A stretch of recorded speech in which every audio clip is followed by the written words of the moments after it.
Hey, folks, welcome back to the Land Fixer podcast. I am your host, as usual, Logan Swanson, where we talk all things land and real estate. And man, we have a hell of a guest today. We have Dallas Cothram he's a regular contributor to the Dallas Morning News, and he's also the president of Masterplan, which is a Millrose company, I believe. Right.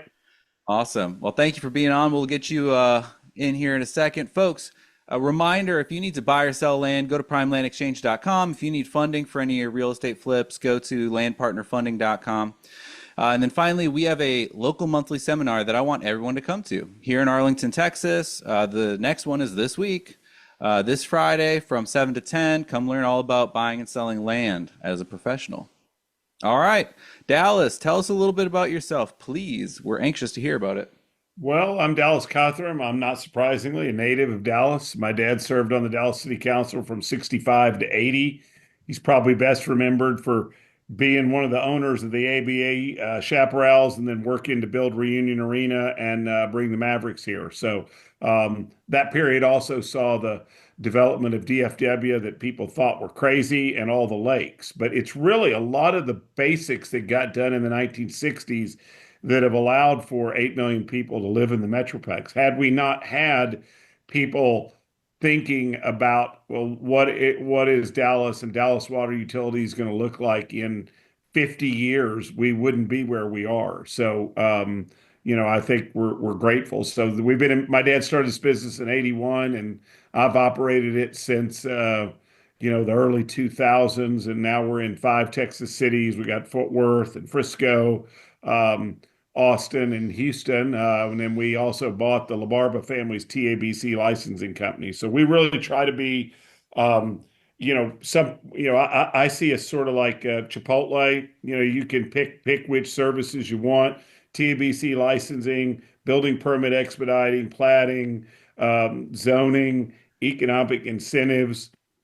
And some people use this for all those things, which we obviously like. I think we're a great resource for a smaller business that's scaling up because we've done literally thousands of projects. And people know, I mean, if you've been to Katy Trail Ice House, American Airlines Center, or the Texas Motor Speedway, we've done all the DART rail stations, 200 DISD campuses. I mean, when you're in business for 40 years, you've had a chance to impact the built environment, and we're really proud of that. The faces change, but we always have a talented cast of people that are client focused and result oriented.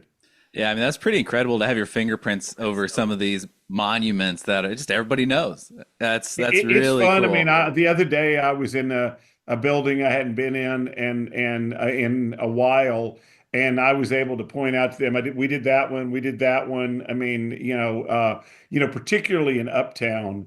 I mean, it's so dense, and in many ways. I mean, I've worked at the firm since I could start driving a car in, I guess, 85 or something. I'd put up signs and take photos and things on the weekends. And I've got a good colleague, Carl Crawley, I've worked with for nearly 30 years. And, we've officed together next to each other for like 24 years. We've done hundreds of zoning cases. And, it's fun to be able to, go down the road and say which ones we've done over a long period of time. Hey folks, so sorry to interrupt this amazing podcast. What a wonderful host you have so far. But I want to bring you our sponsor for today. Today, we are talking about Pebble, REI.com. My good friend Jesse Kwong has been really making something special over there. Okay, so if you're a land investor, you've done a few deals, you've proven that it works to yourself, and you're kind of stuck trying to use spreadsheets or making some sort of complicated system of Zapier and other CRMs to try to create a hodgepodge and make everything fit together in your business. You don't got to do that anymore. Pebble is built for serious land investors. It's got a fully integrated phone system so you can call and text. It's got your marketing management tools so you can launch and track your campaigns easily. A full property data system. That's right. You don't need to have a whole different software for your leads and get them all the way organized into contracts. There's also built-in due diligence tools so you can pull your neighbor data records, property details, floodplains, all that sort of stuff built right in. And folks, guess what? AI agents have been announced and they are coming this year. If you're using AI powered assistants, you'll be able to automate key parts of your business using this. If your systems aren't centralized, you're going to have a real hard time doing that. So now's the time to streamline everything into Pebble. So you're going to be ahead of the game instead of scrambling to catch up. Now, folks, I got an exclusive offer for you. You know I do. If you go to pebblerei.com/ the land fixer, you're going to get a $50 credit so you can hop in there, do some mailers, pull some data, send out contracts, whatever you need to do. Again, that is pebblerei.com/ the land fixer. Check it out. You're going to love it. That's awesome. I'd be curious to know what was your like trajectory in the business? You know, what was the first job that you got in there, and then sort of as you've climbed the ladder, I'm curious to know what that looks like. Well, I went and got a PhD in it from TCU and was a college professor at UT Tyler for from '96 to 2002, and I started working our cases in East Texas, and we had a contract to do all the Verizon towers from Abilene to Natchitoches, Louisiana on I-20, and so my first cases I did were cell towers. But I can remember in high school and stuff going to briefings and things for my dad and just taking notes. And I learned a lot just from listening to his end of cell phone conversations. In the 80s. The way my kids have. I mean, I have two pretty for one in college, one in high school. I would tell you my kids know a lot more about real estate than most people do. Yeah, I mean, it is the sort of thing. If you're steeped in it, you can't Yeah. help by, yeah, it's like Well, osmosis, right? It seeps into you. and my grandfather developed the first mall, Lockwood Shopping Mall in Dallas, and was a developer beginning in the 1930s. So I mean, I'm proud of. I think my kids also are interested. We're approaching 100 years in Dallas real estate, Wow. which I mean, that's a pretty long amount of time. That's pretty crazy. So yeah, let's get into Dallas specifically. Now, I believe DFW is like the fastest growing market in the country. Is that correct? Yes, we're about to be the third largest metro area, and this is the first time a new person has entered the top three since Truman was president. So, you know, but it's my column in the morning news next week's. I think my working title's been growing pains. Hmm. And I just was on the phone with the town manager about, I don't care if you're in Salina or Cedar Hill or wherever it is right now. Um, People are sort of tired of the growth. And there's sort of this mentality I'm beginning to worry a little bit about. It's like I'm already aboard the ship. Let's pull up the plank. Let's Hmm. not let everybody on. Well, that may seem like it's the right answer, but it's not. And when we're doing zoning cases, I pitched something not that long ago where we would bring a significant number of jobs, like more than 100 jobs, and people were like, no, no, no more. Now, this was in East Dallas, and the Republic of East Dallas, they don't like any change, and so Mm. they don't under. I think a lot of people have a hard time working non-emotionally. When you get near someone's home, people start to work emotionally. Yeah, And NIMBY, right? that's why Not in they're my like, oh, I backyard. like your project, but it needs to be somewhere else. Well, the market says it needs to be here. And there's just a lot of friction. And I think we're going to see that slow growth that, look, there's a guy running for mayor in McKinney on a platform of no more growth at all. And that's just not, that's just Mm. not realistic or, market based.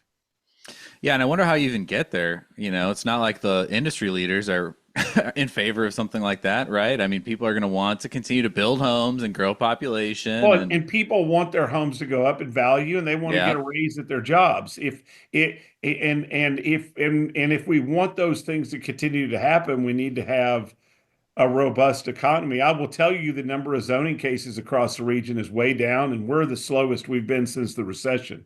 I Mm, don't think that we've somehow gotten worse at doing zoning cases. I'm sure we haven't, but right. um, things are not as good as there were. And I think people are sitting on the sidelines, including people that have a lot of money and typically do projects. They're waiting to see, well, what's going to happen next. Right. Yeah. And what would you attribute? I'm sure it's more than one thing, but maybe the top three things that you would attribute the growth in Dallas Fort Worth to. I mean, is it just the beautiful scenery? You know? That's not in my top three for sure. I mean, I think I mean, I think there are a bunch of things, and I wrote, I don't know, I've written columns on this back in 22 or 23. I mean, I think the central location in the U.S.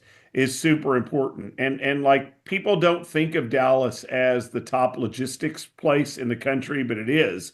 But it took us 30 years for people to start to appreciate DFW for what it is. So now down south, we've got the inland port, which is another huge driver.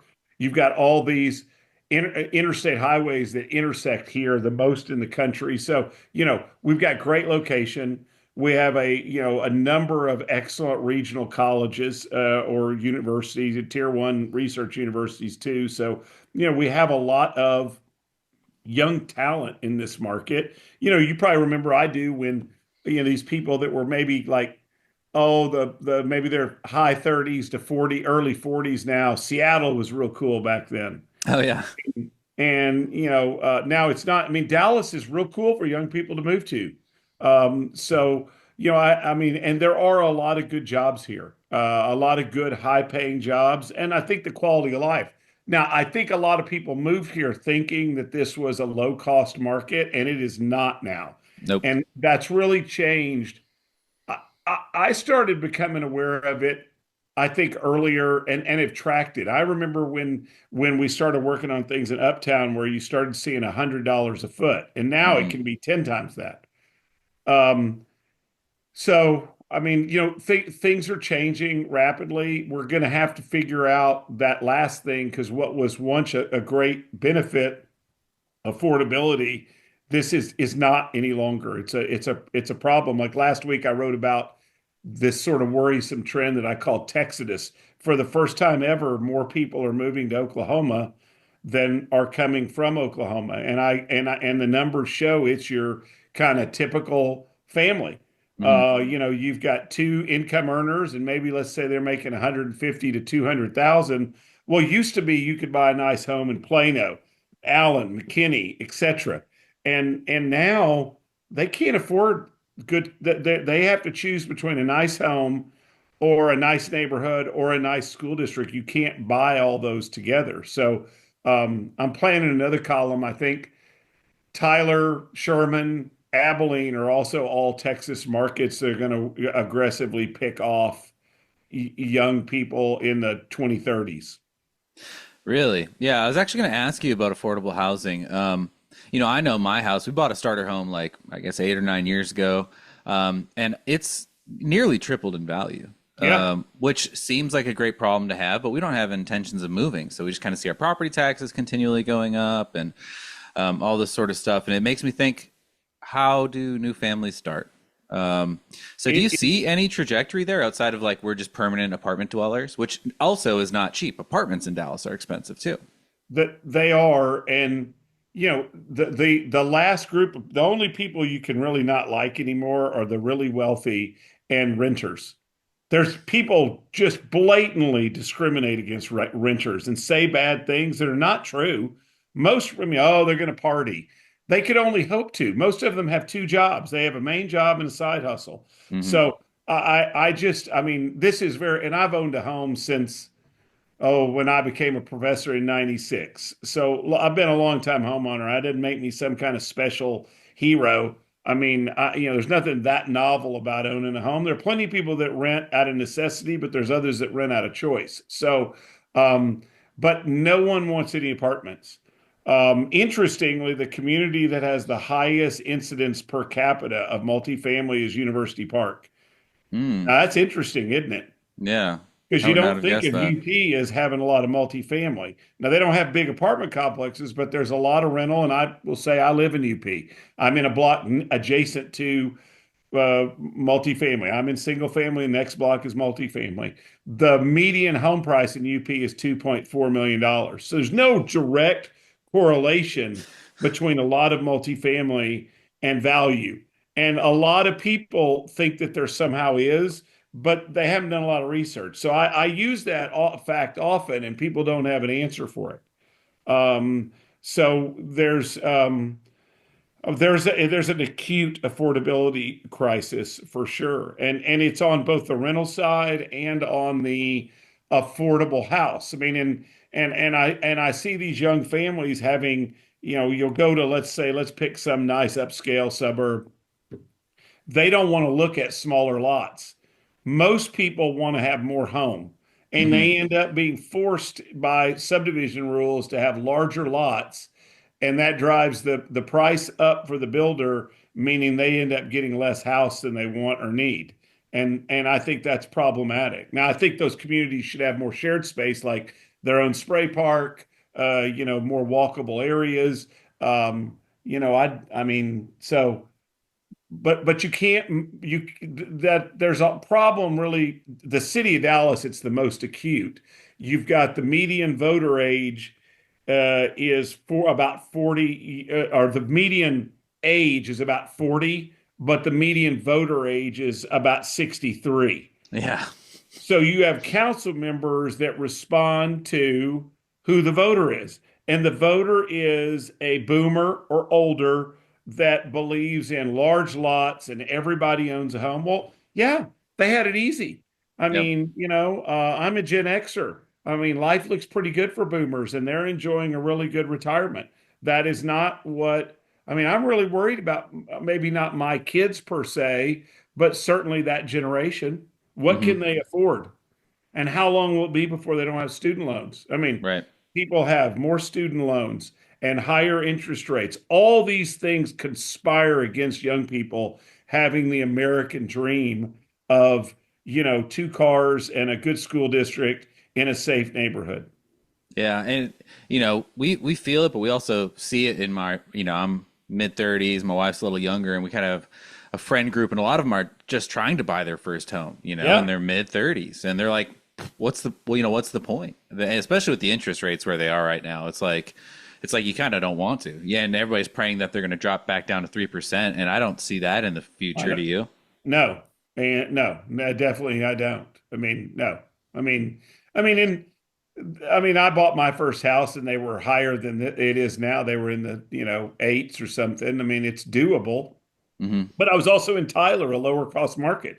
Yeah. That's why I do think you're going to see those markets, start, people decide, like they're deciding to move to Oklahoma City. They're going to Hmm. make other choices. Yeah, and yeah, I think you kind of see that with the booming in Tyler right now. Mhm. But I mean, even like Royce City, these areas that were nothing 10 years ago are growing dramatically. So I think it's just going to keep spreading and keep spreading. But that being said, where do you see the Dallas economy in the next, say, 5 years or 10 years? And specifically, do you have any concerns about the commercial real estate market in this area? No, look, Goldman's going to, in 2028, Goldman's going to have moved here and their new campus is going to be open in Victory. There are going to be more businesses that move here. I think the commercial side is going to continue to be good, and there's lots of opportunities for redevelopment. It's a little slow now. I think next year may not be great, but I think probably 2027 and beyond are going to be as good here as there are anywhere in the country. So, I would say the real estate fundamentals here are good. I mean, I think we've seen a lot of the appreciation we're going to see in single family. So, if you owned, if you bought prior to the pandemic, you bought yourself a lot of equity. Now Hmm. the problem's going to be where you're going to go. And I plan to write about maybe this year or next. I'm starting to follow. I think you'll see a lot of very affluent Texans cash out and move to other states Really? that have lower property taxes and no state income tax. So I think South Carolina, Hmm. Florida, there's some places that I think you're going to see people decide to just exit this market. This is a very expensive place to own a very expensive home in Yeah. retirement. Hmm. Yeah. And, you mentioned earlier about water potentially being Mhm. an issue here. And I know there's a couple new reservoirs, I believe they're planning. Maybe, And but they don't seem to ever seem to be able to get it to actually get them started. Yeah, that was kind of my question. I've always seen this looming because we don't really work in Dallas. We're just land guys, so we're usually, an hour and a half drive.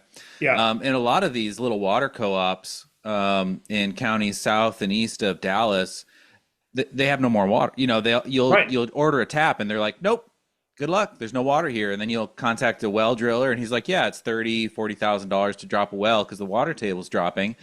Um, so water is a big issue, and I just don't really hear a lot of talk about it. Well, because it's boring and it takes a long time. I mean, it's Hmm. sort of like regional transportation. These are problems for other people to solve. Most people are busy on like, where am I going to eat Friday night? Yeah. And do my kids have little league games? I mean, like, people tend to, most people aren't thinking very far into the future. Hmm. But we need to, like we talked about at the beginning, we wouldn't be where we are if they hadn't made decisions on lakes in the 60s. Um, and you certainly see a lot of animosity in East Texas where people want to build lakes and where there are fewer people. They don't love the idea of the lake being built there to supply all the thirsty people in the Metroplex. On the other hand, that is the economic engine. I mean, 9 out of 10 Texans live in cities now. We love to talk about ranches, and that still exists. Yeah, yeah. But I mean, this is an urban-based economy with some energy and other sectors thrown in, and ranching is one of them. But like most people work in an office in a city or a suburb. Yeah, and that kind of surprises me too, because if you go look at any of the lakes, those are all their own little economic centers, right? The They real are, estate value goes up, people buy their vacation homes, little towns kind of spring up around there. So I would feel like you would want that. yeah. But there's Especially, yeah, I don't know. one of my favorite things to say is there are two things people don't like: the way things are and change. And it's funny. I think it's one of the funnier That's things pretty I've good. come up with.